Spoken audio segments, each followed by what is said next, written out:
মানব জাতি তথা বিশ্ব শান্তির জন্য একটি ভয়াবহ দুঃসংবাদ। গণহত্যাকারী ইসরায়েল রাষ্ট্রের সেনাবাহিনী এবং আগ্রাসী মার্কিন সেনাবাহিনী এবার আইন করে এক হয়ে যাচ্ছে।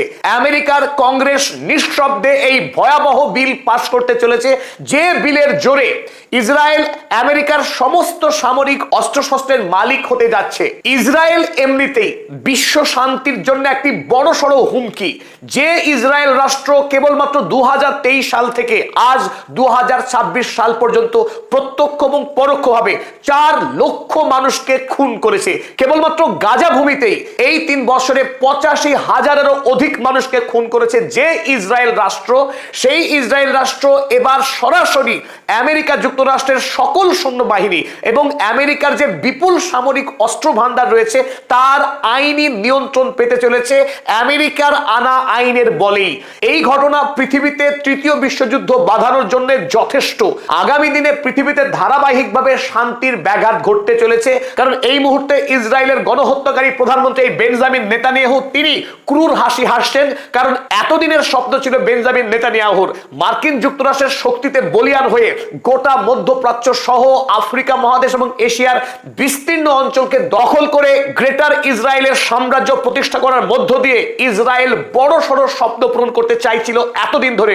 আর সেই স্বপ্নের অনেকটা কাছাকাছি পৌঁছে গেছে এই মুহূর্তে গণহত্যাকারী ইসরায়েলি প্রধানমন্ত্রী বেঞ্জামিন নেতানিয়াহু। ইসরায়েল এমনিতেই এত ক্ষুদ্র একটি রাষ্ট্র, পৃথিবীর মানচিত্রে তাকে লেন্সের সাহায্য ছাড়া খালি চোখে প্রায় দেখা অসম্ভব। সেই ক্ষুদ্রাকৃতির আণুবীক্ষণিক রাষ্ট্রটি গোটা পৃথিবীতে ইতিমধ্যেই অর্থাৎ 1948 সালের জন্মের পর থেকে যে পরিমাণ সন্ত্রাস সৃষ্টি করেছে তা এক কথায় নজিরবিহীন। আপনারা স্ক্রিনে দেখছেন এই লাল রং করা এই অতি ক্ষুদ্র যে বলয়, এটি হলো ইসরায়েল রাষ্ট্র। ভূমধ্য সাগরের তীরবর্তী জর্ডন এবং লেবাননের মাঝখানে প্রায় ত্রিভুজ আকৃতির একটা ক্ষুদ্র ভূখণ্ড। এই ইসরায়েল রাষ্ট্রটি ইতিপূর্বে তার চারিপাশের 15টি রাষ্ট্রকে আক্রমণ করার একটি কুখ্যাত নজির গড়েছে। এই ইসরায়েল রাষ্ট্র তার জন্মের পর থেকে পৃথিবীতে 2,85,000-এরও অধিক বোমা নিক্ষেপ করেছে এবং এই বোমাগুলির ওজন যদি হিসেব করা হয় তার পরিমাণ দাঁড়াবে 2 লক্ষ মেট্রিক টনেরও অধিক। পৃথিবীতে এখনো পর্যন্ত জাপানের হিরোশিমা এবং নাগাসাকিতে অ্যাটম বোমা ফেলে আমেরিকা যে কুনজির স্থাপন করেছিল, সেই বোমার যা ওজন তার থেকে 14 গুণ অধিক বোমা নিক্ষেপ করেছে এই ক্ষুদ্র ইসরায়েল রাষ্ট্র। এই ইসরায়েল রাষ্ট্র আপনারা ম্যাপের হলুদ রং করা যে বিস্তীর্ণ দেশগুলো রয়েছে, এই প্রত্যেকটি দেশকে আক্রমণ করেছে এই ইসরায়েল রাষ্ট্র কোনো না কোনো সময়। এখন যেটা আসল ভয়, এতদিন ইসরায়েল রাষ্ট্র আমেরিকার কাছ থেকে এইড আকারে অর্থাৎ সাহায্য আকারে টাকা পেয়ে আসছিল, যে টাকা দিয়ে অস্ত্র কিনে পৃথিবীতে এতদিন ধরে খুন, রক্তপাত, রাহাজানি এবং অপরের জমি ছিনিয়ে নেওয়ার কাজ করে আসছে ইসরায়েল। এবার আইন করে আমেরিকার কংগ্রেস ইসরায়েলের হাতে আমেরিকার সমস্ত সামরিক অস্ত্র, প্রকৌশল, এআই এবং ইন্টেলিজেন্সকে উপহার দিতে চলেছে ইসরায়েলের হাতে। আশঙ্কার জায়গা এই, এবার থেকে ইসরায়েল গোটা পৃথিবীতে কি ভয়ানক ধ্বংসকাণ্ড শুরু করতে যাচ্ছে সেটা কল্পনা করলেই শিউরে উঠতে হয়। আমরা প্রত্যেকেই জানি ডোনাল্ড ট্রাম্প আমেরিকার রাষ্ট্রপতি আদতে নামে, কিন্তু এই আমেরিকার রাষ্ট্রপতি ডোনাল্ড ট্রাম্পকে বাদর নাশ করায় যিনি, তার নাম বেঞ্জামিন নেতানিয়াহু। বেঞ্জামিন নেতানিয়াহুর কাছে ডোনাল্ড ট্রাম্পের এমন কিছু গোপন ফাইল বন্দী আছে যার সাহায্যে বেঞ্জামিন নেতানিয়াহু অনায়াসে এই কৃতদাসের কান ধরে উঠাতে পারে, এই কৃতদাসের কান ধরে বসাতে পারে। তো বেঞ্জামিন নেতানিয়াহু সেই গোপন শক্তির দ্বারাই গোটা আমেরিকার কংগ্রেসকে হাতে করে ফেলেছে এবং আমেরিকার ক্ষমতাসীন রিপাবলিকান দলকে এই মুহূর্তে বেঞ্জামিন নেতানিয়াহু ইচ্ছে মতো ব্যবহার করছে। যে স্বপ্ন ইসরায়েল গত 78 বছর ধরে দেখে আসছিল যে গোটা আমেরিকার সামরিক শক্তিকে ইচ্ছে মতো ব্যবহার করবে, সেই স্বপ্ন এবার বাস্তবায়নের পথে এগোতে চলেছে। আর এটাই বিশ্বের জন্য সবচাইতে বড় চ্যালেঞ্জ। গত পরশুদিন অর্থাৎ 30শে মে আল জাজিরাতে হেডলাইন হয়েছিল, Congress advances US Israel military integration plan. আমেরিকার কংগ্রেস ইসরায়েল এবং আমেরিকার সামরিক শক্তিকে অন্তর্ভুক্তি করতে চলেছে, অর্থাৎ সমন্বয় করতে চলেছে। ইসরায়েলের সামরিক শক্তি, আমেরিকার সামরিক শক্তি একযোগে আগামী দিনে পৃথিবীর বিভিন্ন প্রান্তে আগ্রাসী অভিযান চালাবে। আর সেই অভিযান চালানোর ক্ষেত্রে আমেরিকার কংগ্রেস আইন করে ইসরায়েলের হাতে ক্ষমতা অর্পণ করতে চলেছে। আর এই একই খবর প্রকাশিত হয়েছে তুরস্কের খবরের কাগজ আনাদোলু আজান্সি। তারাও লিখেছে, US Congress quietly moving to integrate American and Israeli military forces. আমেরিকার কংগ্রেস নীরবে আমেরিকার এবং ইসরায়েলের সামরিক শক্তিকে একত্রিত করতে চলেছে। চলুন এবার বিস্তারিত দেখে নেওয়া যাক আমেরিকার কংগ্রেসে কোন বিল উত্থাপন হতে যাচ্ছে। আমেরিকায় প্রতি বছর নিয়ম করে সামরিক নীতি নির্ধারণ করা হয়, আর সেই সামরিক নীতি নির্ধারণের অংশ হিসেবে 2027 সালে আমেরিকার কংগ্রেসে একটি নতুন বিল আসতে চলেছে, আর সেই বিলের কাজ এখন পুরোদমে চলছে আমেরিকায়। এই বিল অন্তত 1 থেকে 1,500 পাতা বিশিষ্ট একটা বিস্তারিত রিপোর্ট তৈরির কাজ চলছে। যে বিলের 224 নম্বর সেকশনে এতদিন ধরে ইসরায়েলে যে এইড বা সাহায্য দেওয়া হচ্ছিল সেই নীতিকে বর্জন করে একটি নতুন নীতি গ্রহণ করা হচ্ছে, আর এই নীতির দ্বারাই আমেরিকা এবং ইসরায়েলের সামরিক শক্তিকে একত্রিত করা হচ্ছে। চলুন এবার দেখে নিই এতদিন ধরে আমেরিকা সরকার ইসরায়েলকে কিভাবে সামরিক অস্ত্র এবং সাহায্য দিয়ে আসছিল। যে মডেলের দ্বারা এতদিন আমেরিকা ইসরায়েলকে সাহায্য করে আসছিল তার নাম ছিল এইড অ্যান্ড পারচেজ মডেল। এই এইড অ্যান্ড পারচেজ মডেলে আমেরিকার এইড ডিপার্টমেন্ট থেকে প্রতি বছর গড়পড়তা 3.8 বিলিয়ন ইউএসডি ডলার টাকা নির্ধারণ করা হয় ইসরায়েলকে আর্থিক সাহায্য দেওয়ার জন্য, কিন্তু বাস্তবে দেখা গেছে এই 3.8 বিলিয়ন ডলারের 10 গুণেরও অধিক টাকা প্রতি বছর দিয়ে আসে এতদিন আমেরিকা যুক্তরাষ্ট্র। আমেরিকা ওই নির্ধারিত টাকা ইসরায়েল সরকারের জন্য বরাদ্দ করত। বরাদ্দকৃত টাকা যখন ইসরায়েলের হাতে আসতো, ইসরায়েল সরকার সেই টাকা পাঠাতো আমেরিকার অস্ত্র বিভাগে, এবং অস্ত্র বিভাগ তখন ইসরায়েলের কাছে সেই পরিমাণ টাকার অস্ত্র প্রেরণ করত। অর্থাৎ আমেরিকা এতদিন সরাসরি এক কথায় বলা যায় ইসরায়েলকে অস্ত্র সরবরাহ করে আসছিল, কিন্তু নাককে সোজাসুজি না ধরে একটু ঘুরিয়ে নাক ধরার কাজ করে আসছিল আমেরিকা। এবার ডোনাল্ড ট্রাম্পের প্রশাসন তারা এতদিন ধরে আমেরিকার যে নীতি অনুসরণ করে আসছিল এই নীতিকে সরাসরি কেটে বাদ দিল। অর্থাৎ ইসরায়েলের সঙ্গে যেহেতু আমেরিকা রয়েইছে, অতএব রাগ ঢাকের কোনো আর ব্যাপার নেই, খুল্লাম খালাম বন্ধুত্ব করতে চাইছে ডোনাল্ড ট্রাম্প বেঞ্জামিন নেতানিয়াহুর সঙ্গে। অর্থাৎ এই 224 সেকশনে এবার নতুন একটি প্রস্তাব পেশ করা হলো আমেরিকার কংগ্রেসের পক্ষে। এবার চলুন আমরা দেখে নিই নতুন এই 224 সেকশনে কি প্রস্তাব আনা হয়েছে। আমরা আগেই জানিয়েছি যে ইসরায়েল এবং আমেরিকা এই দুই দেশের সামরিক শক্তিকে একত্রিত করা হচ্ছে, একটি পাত্রে ঢালা হচ্ছে। এদিকে আমেরিকা যুক্তরাষ্ট্র এবং তার সেক্রেটারি অফ ওয়ার আমেরিকার যুদ্ধ সচিব এক প্রান্তে, এদিকে ইসরায়েল রাষ্ট্র, ইসরায়েলের প্রতিরক্ষা মন্ত্রী, একদিকে ইসরায়েলের প্রতিরক্ষা মন্ত্রী, অপরদিকে আমেরিকার যুদ্ধ সচিব। এই দুই সামরিক নায়ককে যুক্ত করা হবে একজন অফিসারের দ্বারা, যে অফিসারের নাম হবে এক্সিকিউটিভ এজেন্ট।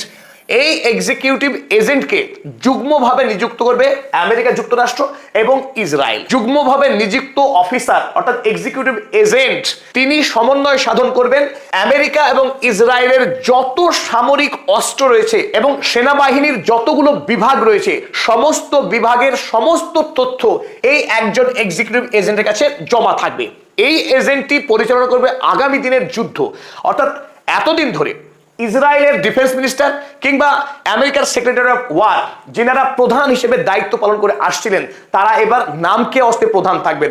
আসল শক্তিশালী ব্যক্তি হয়ে উঠবেন এই এক্সিকিউটিভ এজেন্ট, যিনি আমেরিকা এবং ইসরায়েল দুই শক্তিকে এক ছাতার তলায় নিয়ে আসছেন। এবং অত্যন্ত মজাদার বিষয়, আমরা পূর্বের একটি ভিডিওতে জানিয়েছিলাম যে আমেরিকা যুক্তরাষ্ট্রের দুর্ভাগ্য, আমেরিকা যুক্তরাষ্ট্র ক্ষুদ্র একটি সামরিক সেনা ছাউনি মধ্যপ্রাচ্যের ইসরায়েল নামক ভূখণ্ড, এই ক্ষুদ্র আণুবীক্ষণিক ভূখণ্ড আমেরিকার মতো একটি প্রকাণ্ড রাষ্ট্রকে গিলে খেতে চলেছে।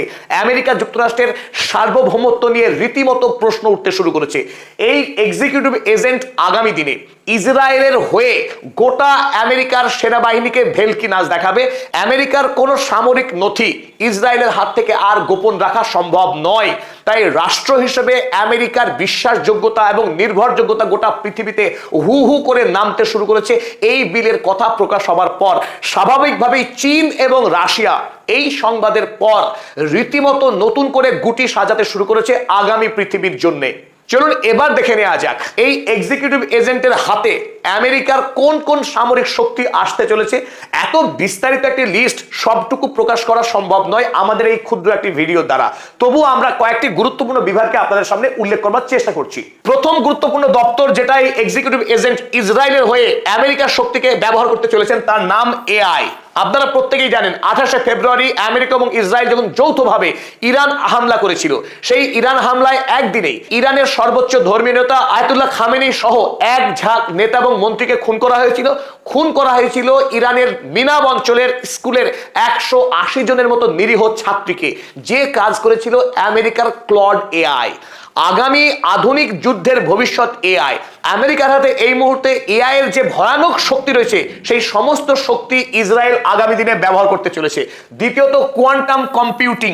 এই কোয়ান্টাম কম্পিউটিং সুপার কম্পিউটারের সাহায্যে যুদ্ধক্ষেত্রে সার্ভেইল্যান্স, সেখান থেকে তথ্য সংগ্রহ করা এবং নিখুঁত প্রিসাইজ অ্যাটাক করা সমস্ত কাজ হয়ে থাকে এই কোয়ান্টাম কম্পিউটিং এর মাধ্যমে। এই কোয়ান্টাম কম্পিউটিং আমেরিকার যে সক্ষমতা রয়েছে সেই ক্ষমতাকে এবার হাতিয়ে নিতে চলেছে ইসরায়েল।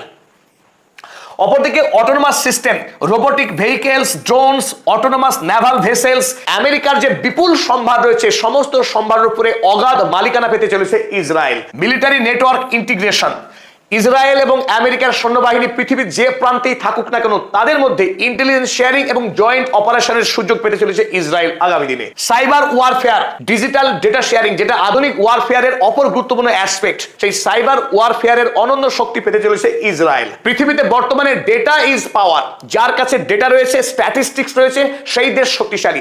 যেহেতু সারা পৃথিবীর প্রযুক্তির রাজধানী আমেরিকা, কারণ আমেরিকাতে রয়েছে পৃথিবীর সবচেয়ে বৃহৎ ডিজিটাল কোম্পানিগুলো, ফেসবুক, গুগল, অ্যামাজন, এনভিডিয়া, অ্যাপলের মতো কোম্পানিগুলো সদর দপ্তর আমেরিকা। অপরদিকে এআই টুল অর্থাৎ চ্যাট জিপিটি, ক্লডের মতো যত বড় বড় এলএলএম কোম্পানি, সেই সমস্ত কোম্পানির সদর দপ্তর আমেরিকা। ফলে আমেরিকার কাছে সারা পৃথিবীর সকল ব্যক্তির ইন্ডিভিজুয়ালাইজড ডেটা মজুত রয়েছে। আর এই সমস্ত ডেটা যুদ্ধের কারণে আমেরিকা অতীতে বারবার ব্যবহার করেছে। আগামী দিনেও আমেরিকা অসৎ উপায়ে, অসৎ পদ্ধতিতে পৃথিবীর বিভিন্ন দেশের মানুষের ডেটাকে চুরি করে তারা যুদ্ধের ক্ষেত্রে ব্যবহার করতে পারে, সেই আশঙ্কা কিন্তু রয়ে গেল। অপরদিকে missile and defence systems and other, আমেরিকার কাছে থার্ড প্যাট্রিয়টের মধ্যে যে শক্তিশালী এয়ার ডিফেন্স রয়েছে। আমরা জানি ইসরায়েলের যে আয়রন ডোম রয়েছে সেই আয়রন ডোমও কিন্তু আমেরিকারই তৈরি করা, যদিও তাতে কিঞ্চিত ইসরায়েলি বিজ্ঞানীদের সহযোগিতা ছিল। তাই ইসরায়েল রাষ্ট্র এতদিন যে টিকে আছে সেই টিকে থাকার পেছনে আমেরিকার সহযোগিতা ছিল। এবার সরাসরি আমেরিকাকে ব্যবহার করতে চলেছে ইসরায়েল, আর এটাই আগামীতে মানব জাতির জন্য বড়সড় চ্যালেঞ্জ হতে চলেছে। আমেরিকার সাহায্য পেয়ে যে ইসরায়েল রাষ্ট্র গোটা পৃথিবীতে এতদিন হিংসার বন্যা বয়ে দিয়েছে, সেই ইসরায়েল রাষ্ট্র এবার আমেরিকার সমস্ত সামরিক শক্তিকে হাতে পাওয়ার পর কতটা ভয়ানক এবং কতটা বিপজ্জনক হতে চলেছে বিশ্বের জন্য, তা নিয়েই উদ্বিগ্ন এখন বিশ্ববাসী। এখন দেখার বিষয় আগামী দিনে যখন এই বিল আমেরিকার কংগ্রেসে উত্থাপিত হবে, রিপাবলিকান দল এই বিলকে কংগ্রেসে পাশ করাতে পারে কিনা। তবে সম্ভাবনা রয়েছে ইসরায়েল এই বিল খুব অনায়াসেই পাশ করিয়ে নেবে, কারণ রিপাবলিকান দলের অধিকাংশ নেতাই ইসরায়েলের ভৃত্য, ইসরায়েলের কৃতদাস। ইসরায়েল চাইলে অনায়াসে আমেরিকার এই রিপাবলিকান বা ডেমোক্র্যাট দলের নেতাদের এক হাতে কিনতে পারে, এক হাতে বেচতে পারে। এটা আমেরিকা যুক্তরাষ্ট্রের জন্য তথা বিশ্বের জন্য অত্যন্ত দুর্ভাগ্যজনক এবং হতাশাজনক।